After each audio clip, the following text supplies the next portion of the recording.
Tonight, the battle over abortion in America. How different court cases could affect the 2020 presidential election. Plus, as tensions rise, CBN News is on the ground in the Middle East, breaking down the strength of the Iranian army. And meet the man whose job it is to stand up for President Trump and his policies in Germany. All this and more tonight on Faith Nation.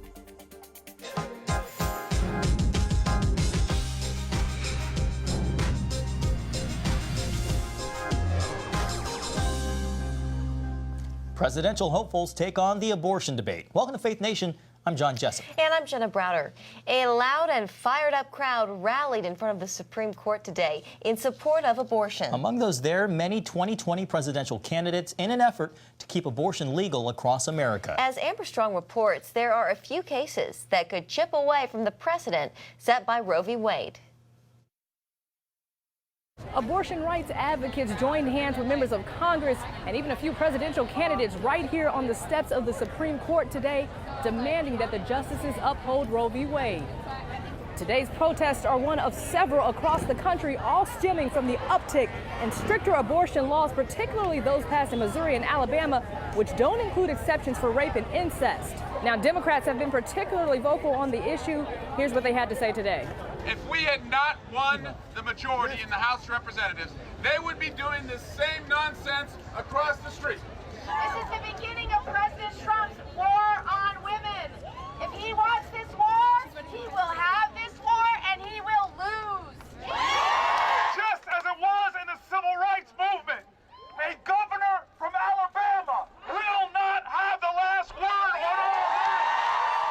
Now, Alabama and Missouri aside, there are a few cases right now that if the justices decide to take them on, could have an impact on the future of abortion. First, a case in Louisiana requires doctors performing an abortion to have admitting rights to a nearby hospital. This is similar to a case the court struck down 2 years ago. Then a pair of Indiana cases. One bans abortions motivated by sex, race, or disability such as Down syndrome, and another requires pregnant women to get an ultrasound 18 hours before an abortion. The idea being that seeing an ultrasound would have an impact on a woman's decision.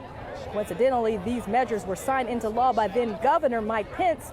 Pence and the president are leaning heavily into their pro-life accomplishments since taking office. Now, if the justices decide to take up that case, it wouldn't happen until October, which puts us well in the center of the campaign season. Pro-lifers will have their chance to spread their message here at the Supreme Court on Wednesday. Amber Strong, CBN News at the Supreme Court. Thanks, Amber. Well, Stephen Aiden of Americans United for Life joins us now for more. Stephen, we saw the parade of 2020 candidates at the Supreme Court today. It seems pretty clear that they want to make abortion center stage in the lead up to the 2020 election. How big of a role do you think it's going to play? I think it's going to play a great big role. Every single one of those 20-plus Democratic presidential candidates has avowed support for the extremist form of abortion. Abortion all the way up through 9 months at any time for any reason, paid for by taxpayer dollars. It's the most extreme platform we have ever seen from that side for abortion. And that's why I think you see a lot of activity in the states trying to protect life in places like Alabama and Missouri. They're just reacting reasonably, I think, to what they see as extreme pro-abortion sentiment in the House, in places like New York State. So we're gearing up for a real battle here. Yeah, a lot of critics of the Alabama legislation and law, they say that this is not the case to take to the Supreme Court. Stephen, what do you think? Do you think the Supreme Court will take on a challenge to Roe v. Wade before the 2020 election? Well, 4 states so far this spring legislative session have passed what are called heartbeat bills, bills that stop abortion or purport to stop abortion when a heartbeat is detected at about 6 to 8 weeks. They're very well intentioned. We all agree that a heartbeat proves that it is a human being in the womb. But regrettably, we do not think that that is the case that the Supreme Court will take to determine whether to overturn Roe versus Wade. We don't think the court is ready for it, and no bill like this has actually saved a human life because they've all been struck down by federal judges. So we need to find the kind of bill that will take the notice of the Supreme Court and that they would be interested in using to chip away at abortion rights, and we believe ultimately to overturn Roe versus Wade and return the question to the states. Do you think the court will take it up before 2020? I think there's a very good chance that the court will take up the Louisiana case that you mentioned just a minute ago. They've already signaled that they may do so because they issued a temporary order in that case. Now, Louisiana has filed its petition and cross-petitioned, asking the court to look at whether abortionists can represent patients, as they purport to do. And so there are a lot of issues in that case. It may well take up one of the two petitions from Indiana. Those are the kinds of cases that we think the Supreme Court should take, and that's why Americans United for Life has supported all three of those petitions to the Supreme Court, and we're very hopeful in all three of those cases that the court will do so. Stephen Aden with Americans for Life, thank you so much for joining us. My pleasure. Thanks, Stephen. Well, health care will also be a leading issue for voters in 2020. New data shows 36% of voters say health care will be the biggest factor in determining their vote. 26% say it's the economy, 15% immigration. Survey participants were asked if they've been financially burdened by health care costs in recent years. 44% say yes, 56% say no. Well, former House counsel Don McGahn was a no-show on Capitol Hill today. At the request of President Trump, McGahn defied a congressional subpoena to testify on Capitol Hill on the Russia investigation, a move not taken lightly by House Judiciary Chairman Jerrold Nadler. Let me be clear. This committee will hear Mr. McGahn's testimony, even if we have to go to court to secure it. We will not allow the president to prevent the American people from hearing from this witness. McGahn was a key witness in the Russia investigation, offering what many Democrats see as the most damaging evidence against the president.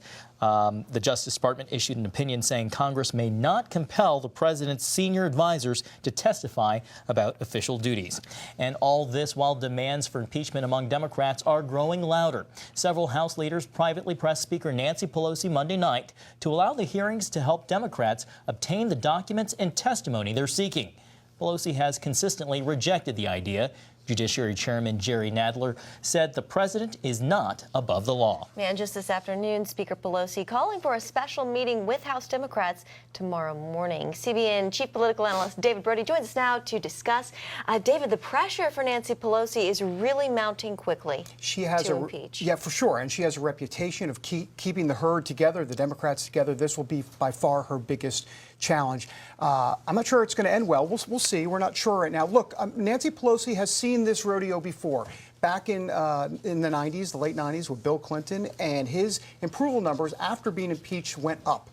She's afraid that that's exactly what's going to happen with Donald Trump. She wants to stop that. Also, you're drowning out the message of health care that you just mentioned being the #1 issue. Well, is it the #1 issue, or is impeachment the #1 issue? And I think that's where Nancy Pelosi is trying to herd everybody back. The other side of it, the progressives say, hey, wait a minute, there's obstruction all over the place. And, oh, by the way, we can go ahead and indeed get impeachment. If we start impeachment, then we can have criminal investigations. And when you have criminal investigations, you can get a better sense of those records, possibly from the courts. Yeah, David, up until this point, she's been able to really kind of hold back that hold back Democrats from proceeding with impeachment. But do you think she'll be able to do that much longer? I think ultimately she will, and here's why. Because she has the backing of the House chairmen, most of them, Nadler and others, who also kind of feel that even though they're investigating, and we see a lot from Nadler that you just saw there, I have a feeling that ultimately Pelosi and the chairman will stick together. That's where the power center is. It looks like this is all going to the court. So, David, walk us through this. What's the timeline and who ends up winning? Well, there's so many court battles. I mean,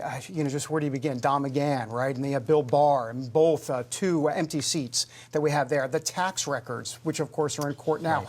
All of this seems like it's going to be drawn out through 2020. I don't think there's going to be much resolution at all, which is to Donald Trump's advantage, clearly. And by the way, we haven't even talked about the Deutsche Bank investigation, right, which is another House committee. How many House committees do they have in Congress? That sounds like a joke. But anyhow, the point is that there's so much going on there that there's going to be so many different legal battles that I just think it'll be a run-out-the-clock situation. David, there looks to be an impasse between Special Counsel Robert Mueller and these House Democrats. How likely is it that you will actually see him testify on Capitol Hill? Well, Mueller threw a wrench into all of this because now we're understanding that Mueller is having maybe potential issues with testifying because he doesn't want to look political in all of this. Now, it just seems like everything keeps on lining up for Donald Trump, I mean, now Mueller doesn't want to testify, and Trump's like, well, that sounds great. Perfect for me. So I think he will eventually testify, but publicly or privately? Well, that's a great question. I think it may be a little bit more of less of a public show, a little bit more of behind the scenes with lawmakers, but either way, there'll be something that comes out of it. David, we saw that parade of candidates on Amber Strong's story going before the Supreme Court to support Roe v. Wade. Are they going too far to appeal to the left? Not right now, not in front of that crowd, and not in the Democrat primary. But ask me in September of 2020 when they are in a Democrat versus Republican, in other words, Trump versus whoever it is, general election. And then the ball game changes, because then late-term abortion becomes a major issue. It is now, but especially in a general election where you have to win independents and moderates, and especially in blue-collar Democrat country. Yeah, David, just a few seconds left, but is there room in today's Democratic Party for people who are pro-life? Well, take it from the co-chair of the Congressional Progressive Caucus, who says, no, there are not. Now, she came out the other day and said the Democratic Party should not fund any pro-life Democrat candidates. That's what she said.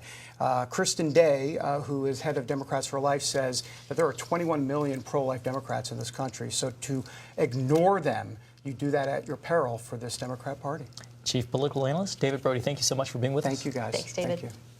Well, growing tension with Iran. When we come back, just how powerful their military may be.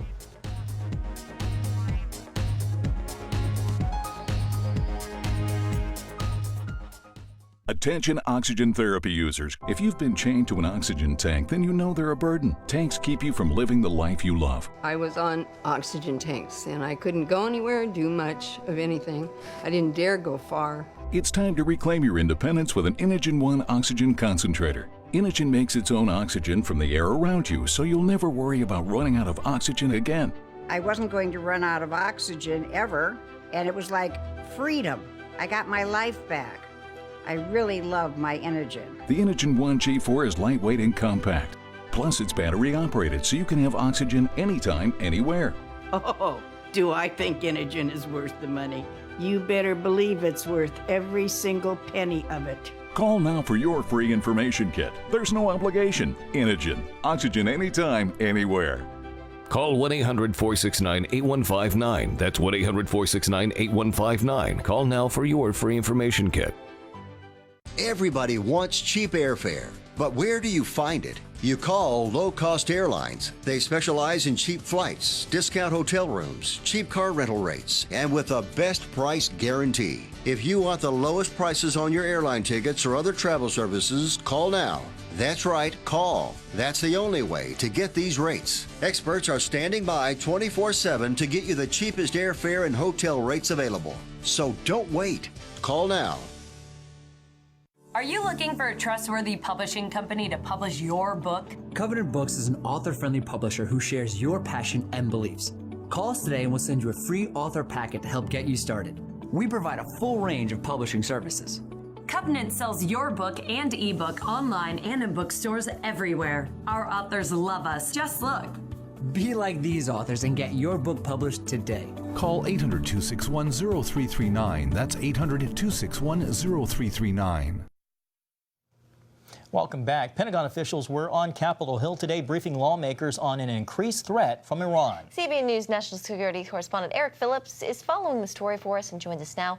Eric, some lawmakers on the Hill have said they feel like they've really been kept in the dark in the situation with Iran. Was today meant to change that? Well, today's meeting was precisely for that purpose. You may remember late last week, administration officials briefed what's called the Gang of Eight. Intelligence leaders from both the Democratic and Republican parties. It was the first time those on Capitol Hill learned more about the so-called unspecified threats from Iran that prompted the U.S. to send an aircraft carrier and bombers to the Persian Gulf.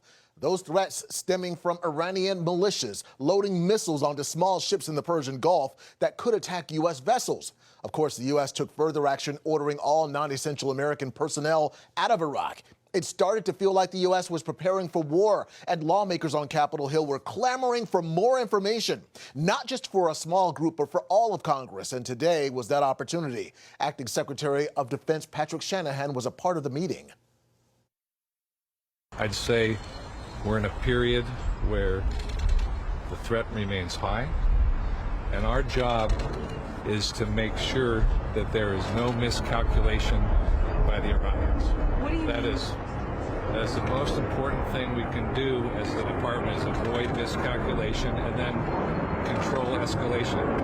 Our posture is for deterrence. Of course, all of this stems from the 2015 nuclear deal that Iran stepped back from about 2 weeks ago, saying the U.S. violated that pact when it withdrew a year ago and then imposed harsh sanctions.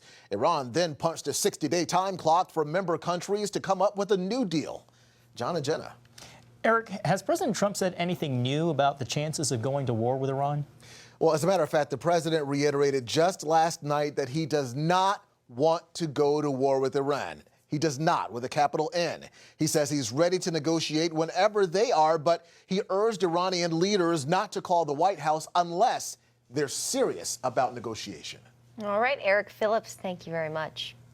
Well, many Middle East experts say it's unlikely real hostilities will break out, but the situation does raise questions. And that question, just how strong is Iran's military? CBN News Middle East Bureau Chief Chris Mitchell has some answers.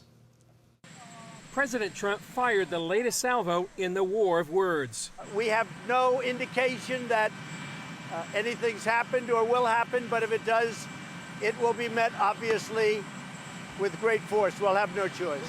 An Iranian general fired back and tweeted, "We will give a crushing response to any aggression by our enemies." But are Iranian military threats like these credible or just bluster? Conventionally, Iran is actually quite weak. The reason the Islamic Republic of Iran has posed a threat to U.S. interests in the Middle East and to allied security in the Middle East for so long is because it is an asymmetric military powerhouse. Iranian expert Behnam Taleblu says Iran uses asymmetrical warfare through terrorism, proxies, and intimidation.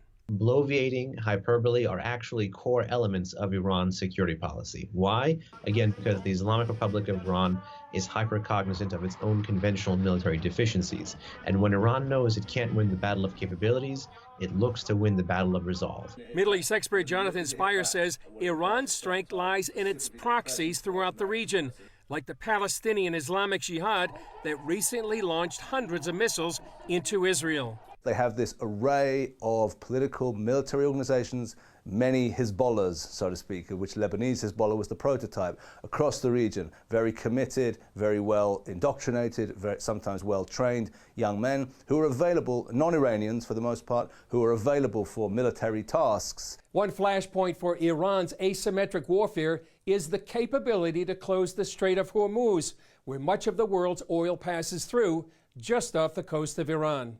It's exceptionally vulnerable. However, Iran doesn't have the capability to keep the strait closed. It has the ability to block it, and the U.S., through overwhelming military superiority, could open it.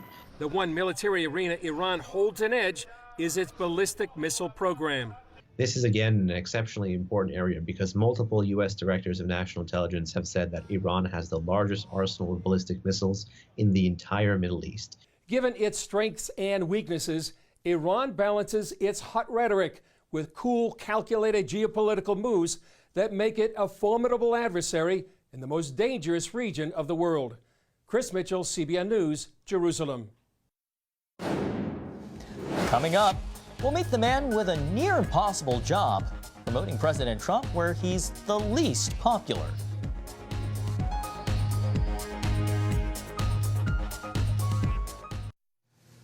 Welcome back. President Donald Trump's America First foreign policy agenda has hurt the country's standing overseas, perhaps no place more than among the German press and people. U.S. Ambassador Richard Grenell is caught in the middle of this strained relationship. Dale Hurd went to Berlin to introduce us to the president's man in Germany. It's no exaggeration to say that the German establishment and media cannot stand Donald Trump. And that means the president's ambassador in Berlin is not going to win any popularity contests. In fact, Richard Grenell may be the most unpopular U.S. ambassador to Germany since the Second World War. But it seems Trump's man in Berlin could not care less. He's here to do a job, and that job is to fix what some call a dysfunctional transatlantic relationship. Those in Germany who don't like him, and there are a lot of them, call Richard Grenell the little Trump. Because he believes in his message, he believes in President Trump, and he gives the Germans the undiplomatic truth. You've had some rough treatment from the German media. they don't like you? I would say there's some that do, but it doesn't bother me. I'm really focused on a job, and I recognize that in the short term, in the immediacy, that changing the status quo is always messy, that people get comfortable and they don't want to change the status quo. So I got good perspective. I'm a cancer survivor, and I have to tell you that when you wake up and you've defeated cancer and you're looking at life in a different way on a daily basis, bad media coverage or critical media coverage or complainers from the side, that doesn't bother me. The hostility to Grenell has reached such a level that a German lawmaker asked the government to declare the American ambassador persona non grata and expel him from the country. But the former regular on Fox News' Red Eye program and advisor to 4 American UN ambassadors has made it clear he's not going to be a traditional quiet ambassador. Well, first of all, they're always surprised that I'm a Trump supporter, which is quite funny to think that an ambassador wouldn't be. So yes, I think the coverage is inherently an assumption that an ambassador is supposed to give parties and not supposed to defend their country and not supposed to push forward. On Grenell's hard-charging agenda is to get one of the world's wealthiest nations to stop being so cheap about its military spending. NATO requires its members to spend 2% of their GDP on defense. The Germans are still not even close. Why is it so difficult for a rich nation like Germany to meet its NATO obligation? Yeah, it's a great question. And this is really a demand of NATO that if you're going to be a NATO member, you need to have a working military. You need to have helicopters and transport planes and a military that works. So what we've seen in Germany is that they've got a broken military system. And if they're going to be a part of NATO, then they have to abide by the NATO rules. Grenell really irked the Germans on day one as ambassador when he tweeted out a warning to German companies to not violate U.S. sanctions against Iran. Companies are free to do business inside Iran. We're not telling them that they can't. What we are saying is, if you do business in Iran, you also can't do business in the United States. In a nation that all but worshipped Barack Obama, most Germans do not like Donald Trump. Only 10% of Germans say they have confidence in President Trump to do the right thing. And that makes Grenell's job even harder. Would you be willing to admit that the transatlantic relationship has been weakened because of some of the tough talk President Trump has used with the Europeans? No, I don't think so. I think that the transatlantic relationship has been strengthened by President Trump's talk, his directness, even his tweets, because what's happening is that we're stopping a slide of the status quo. And if the German-American relationship is in need of an intervention, Richard Grenell seems like the man for the job. I make no apologies for pushing America. I work for the American taxpayer. I work for the American government, the American people, and for President Trump. I don't work for the Germans. I look at the relationship with the Europeans and specifically the Germans as one in need of reform, and we're doing the messy work of reform. Dale Hurd, CBN News, Berlin. Have you ever been on? Up next, meet the new Archbishop of America's most prominent Catholic diocese.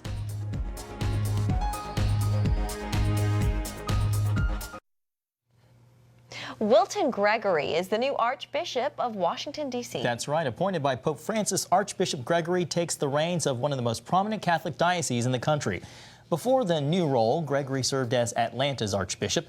Gregory was also the president of the U.S. Conference of Catholic Bishops when the Boston Globe expose revealed the Catholic abuse crisis here in America. He presided over the landmark 2004 Dallas Conference, which enacted a zero-tolerance policy for removing accused abusers. And he said today that he wanted to be a welcoming shepherd who laughs, who cries with you, and honestly confesses his faults and failings as the new prelate here in Washington. Well, we wish him the best of luck. Yeah. Well, that's going to do it for tonight's Faith Nation. Have a great evening.